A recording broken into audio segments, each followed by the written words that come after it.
Okay, hi everybody. Welcome to the first YouTube video for the Cereal Grain Cafe. I'm Kurt Rosentrader. You may know me from the podcast. My very first guest live is also my first guest on the podcast, John Caupert from the Grain Elevator and Processing Society. Why should people care about where their food comes from? Why should they care about agriculture? Besides beer. Beer, of course, but why else? Yeah, beer is a health food, right? It's from grain. It's got water, yeast is included in the fermentation process. You know, that's a probiotic, so it's good. Yeah.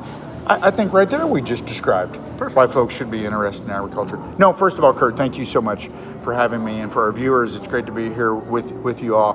You know, when I think about agriculture and I think about the transformational shifts that are going on in agriculture,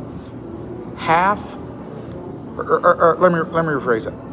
Less than half of 1% of America's population now lives on the farm. Less than 4% of America's total population is considered residents of rural America.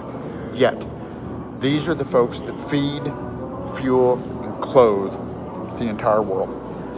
And as consumers, as we are more health conscious about where our food comes from, what we put into our bodies, I think it is imperative upon those of us that are directly involved, whether it's in production agriculture or the conversion of, agricultural products such as grain into the food that we consume, that we are able to describe to the consumer where those products come from and how they get to the point where they're on the plate and on the table of the consumer.